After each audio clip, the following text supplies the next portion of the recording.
It is so hot out here, y'all. Oh my goodness. It is burning up. I'm starting to itch. I was gonna do the video from the car, but not in this heat. No, not in this heat. Not doing it. Cause what it is? Okay. Who is dealing with this all summer? Oh, okay. Oh, no, thank you. Who is sitting in the car doing a video? Not me. Not me. Not today. Catch me during the wintertime. Although it's not summer, it seems like it is. I need to wash my car. But who's washing the car?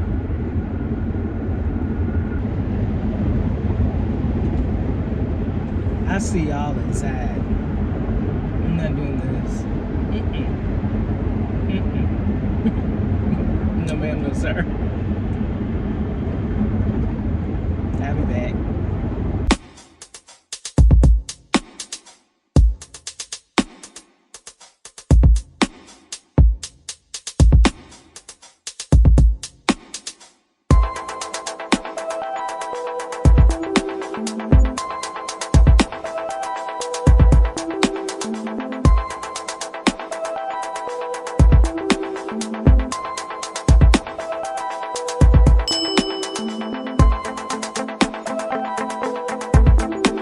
Hey y'all, how are you?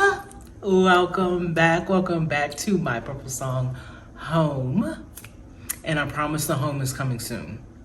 I had to tie up some loose ends real quick, but the home part is coming soon. So don't worry. I'm back outside, y'all, and it feels really good. However,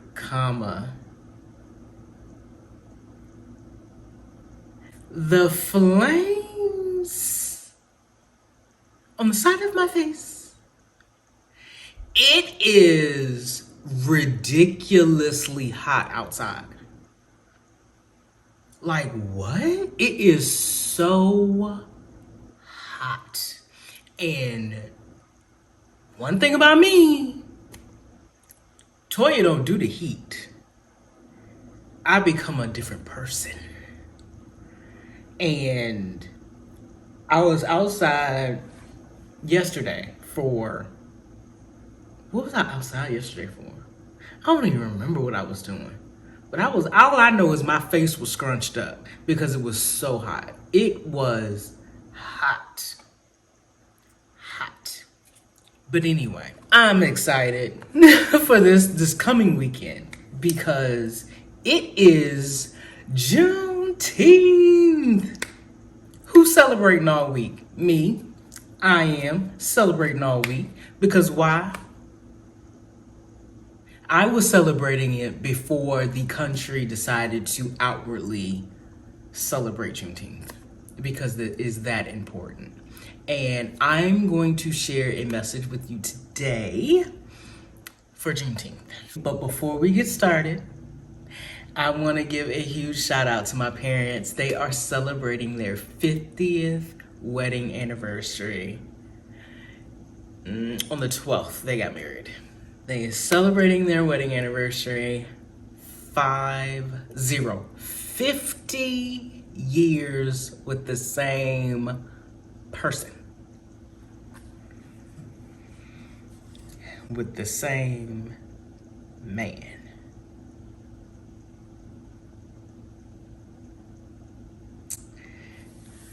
Now listen, today in 2026, that is such a huge accomplishment. So that is something to celebrate. You hear me? Seriously though, congratulations to my parents.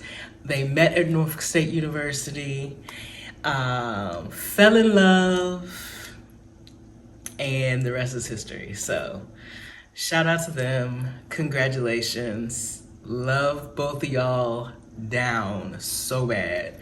But they are the reasons why I know what love looks like. And I'm not searching for their love, because that's them. but I am searching for, or I'm waiting for, I should say, a love like theirs.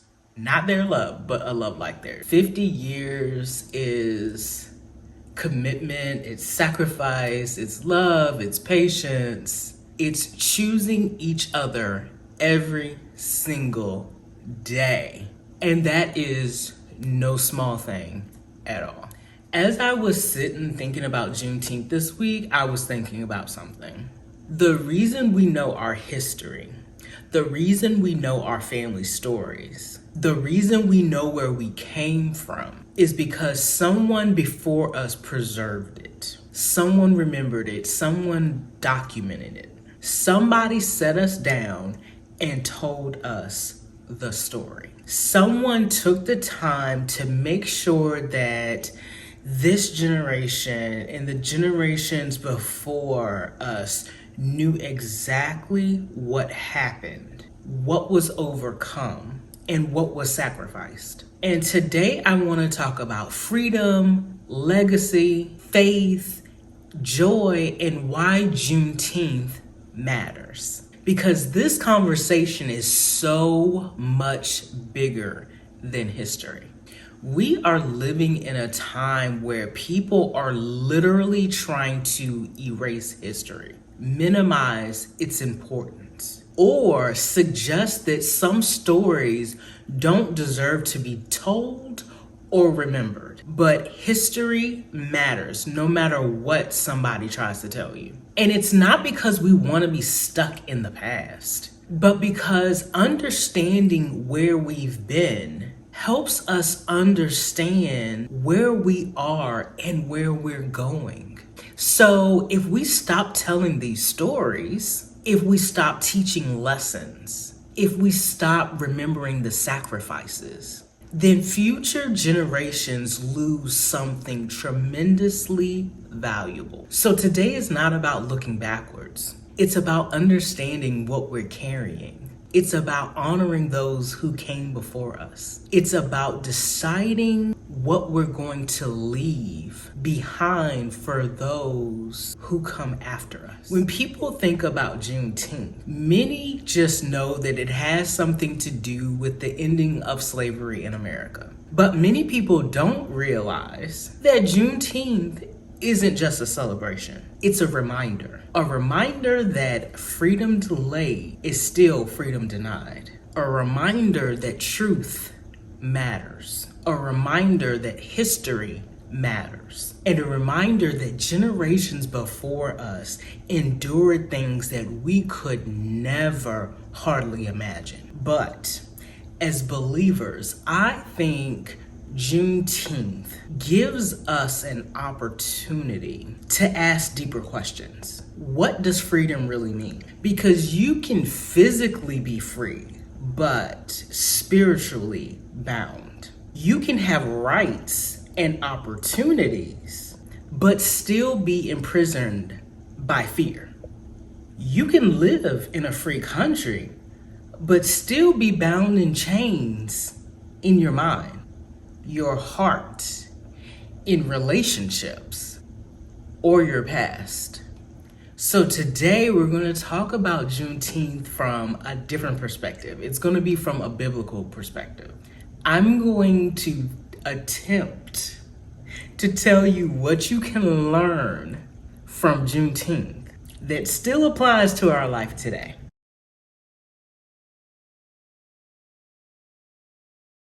Juneteenth commemorates June 19th, 1865, more than 2 years after the Emancipation Proclamation was issued. So think about that. Freedom had been declared already, but not everyone knew. Some people were legally free, but still living as they weren't. But Juneteenth is about more than a date on a calendar. It's remembering.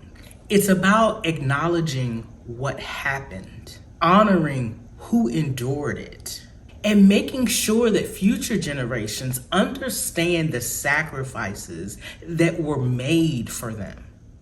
We live in a time where people are really questioning whether we should be teaching certain parts of history or even recognized the daughter of a former history teacher. History matters. It matters so much. And it's not because we want to be stuck in the past. Who wants to do that? And it's not because we want to relive painful moments, but because understanding where we've been helps us understand where we're going.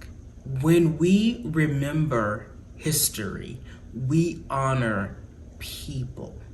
When we forget history, people don't realize that when we forget about history, we risk repeating the same mistakes again. And not only that, the valuable lessons that we learn from those mistakes, we will lose that as well. That should make you stop and think, because spiritually, people are doing the exact same thing. Jesus has already paid the price. The victory has already been won. The chains have already been broken. Yet, many believers are still living beneath what God has already provided. Not because freedom isn't available, but because they have not fully embraced it. The enemy loves ignorance. He loves confusion. He loves it when people don't know who they are. Because when you don't know who you are, you'll settle for less than what God intended.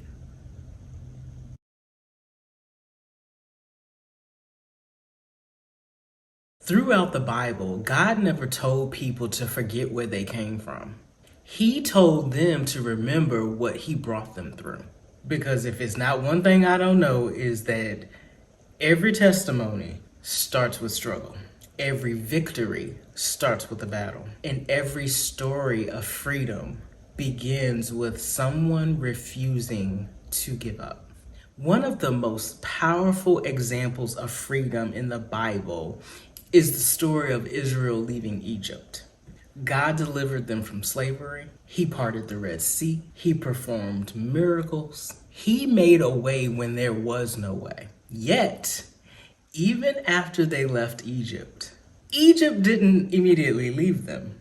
That's important because freedom is not just leaving a place. Freedom is renewing your mind. The Israelites were physically free, but mentally, they still thought like slaves. What's interesting, though, is throughout Scripture, God repeatedly told his people to remember. Remember how he brought you out of Egypt. Remember his faithfulness. Remember his provision. Remember what he had done. Why? Because God knew that forgetting could be dangerous. When people forget where they come from, they often lose perspective. When people forget God's faithfulness, they can lose hope. When people forget history, they can lose wisdom. That's why remembrance is such an important biblical principle. Whenever challenges came, they wanted to go back. Whenever life became difficult, they wanted what felt familiar. And aren't we like that sometimes? God delivers us from toxic relationships, but we miss the dysfunction. God opens up a new door, but we keep looking behind us. God calls us higher, but we stay stuck in old habits. Because freedom requires adjustment. Freedom requires growth. Freedom requires trust.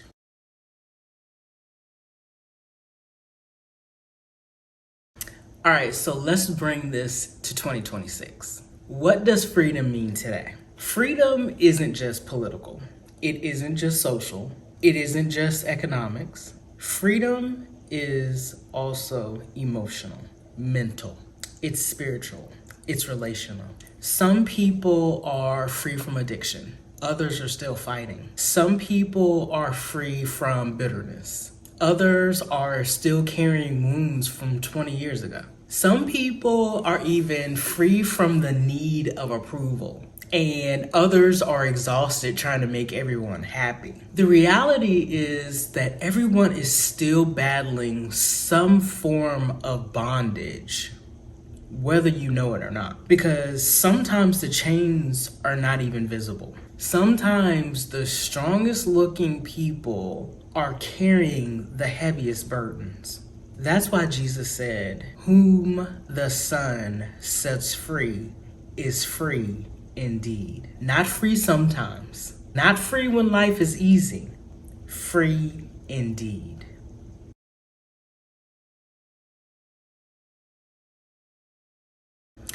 One thing that I appreciate more now that I'm older is my family history. When I was younger, I didn't understand why my family would sit around and repeat the same stories over and over and over and over again. You know those stories where you heard them 50, 11 times that you could tell probably better yourself if you told them. But now I understand. They weren't just telling stories, they were preserving history. They were passing down wisdom. They were leaving breadcrumbs for the future generations. And honestly, that's why my parents' 50th anniversary means so much to me. Their marriage isn't just an anniversary. It's a story, it's a testimony, it's a legacy. 50 years of commitment, 50 years of sacrifice. That's the kind of things that future generations need to hear about. Because in a world where people walk away from things when times get hard, examples of faithfulness still matter. Their marriage feels like a story, not a perfect story, but a faithful story.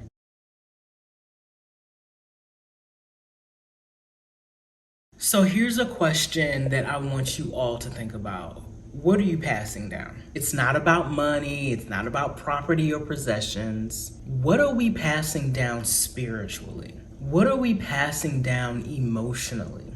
What are we passing down through our example? Maybe your name will never appear in a history book. There may not be a holiday named after you. Maybe millions of people may never know your story, but somebody will. Your children, your nieces, your nephews, your goddaughter, your godson, your friends, your church family, your community. Somebody is watching how you live. Somebody is learning from your example. Somebody one day may tell your story. The question is, what story will they tell? Because everybody leaves something behind, whether it's intentional or unintentional. Are we passing faith down? Are we passing fear, wisdom, bitterness, hope, cynicism? The Bible constantly talks about generations. Abraham, Isaac, Jacob, generation after generation after generation. God thinks generationally. And I think that sometimes we're so concerned about what's going on today that we forget about tomorrow. We forget about shaping tomorrow.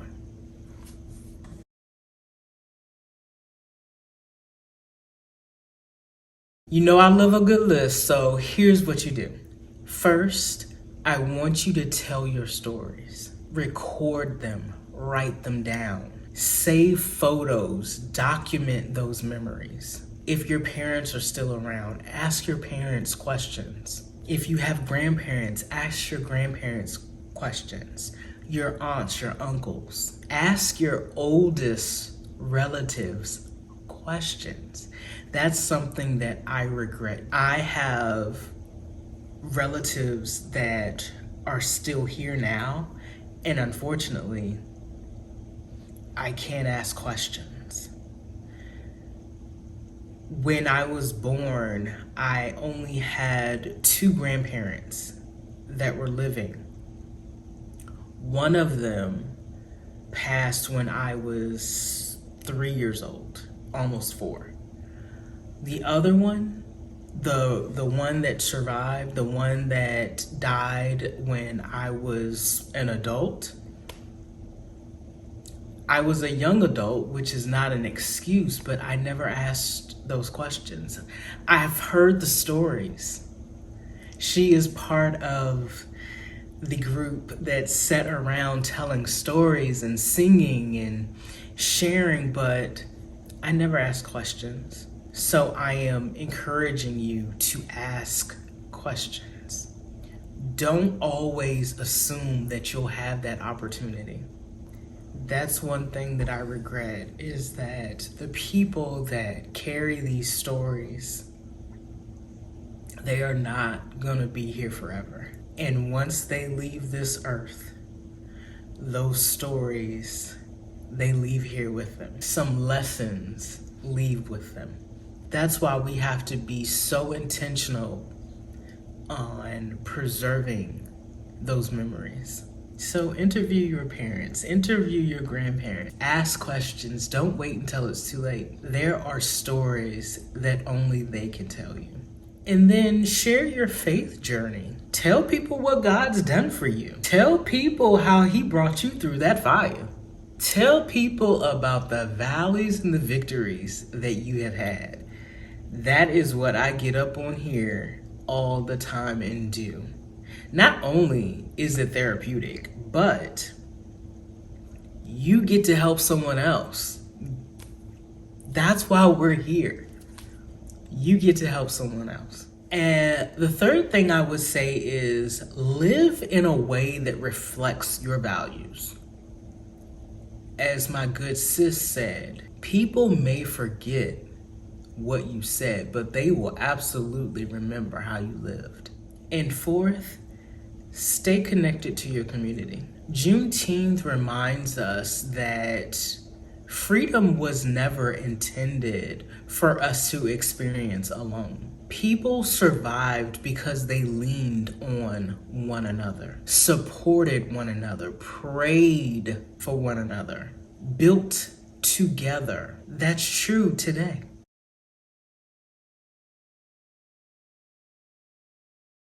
One generation shall praise your works to another. Think about that. One generation telling the next generation about God. That's legacy, that's discipline, that's stewardship, that's responsibility. And that's exactly why I make these videos. Not because I have all the answers or that I've figured it all out, but because if something God taught me can help someone else, then it's worth sharing. And if my testimony can encourage one person to keep going, then it's worth it too. As we celebrate Juneteenth this week, I hope that you do more than just celebrate the holiday.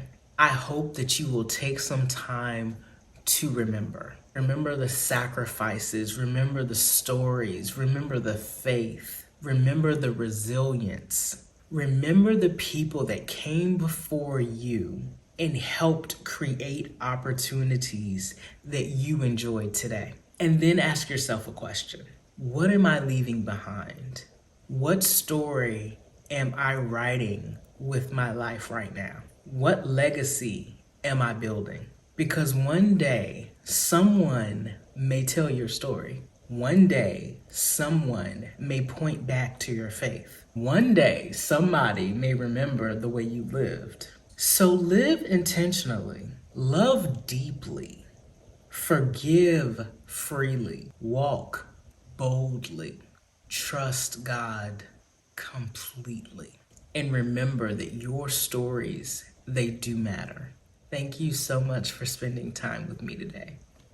If this message encouraged you, blessed your life today, or gave you something to think about, please take a moment to like this video, subscribe to the channel, and share it with someone who may need to hear it. I would also love to hear from you in the comments. What family story, lesson, or legacy has impacted your life the most? Thank you for being here because next week we are diving into a whole new topic. Until then, keep trusting God, keep moving forward, keep believing that your best days are not behind you. They are still ahead of you. And remember, you were given this life because you were strong enough to live it. Y'all stay hydrated out there. I will see you all next week.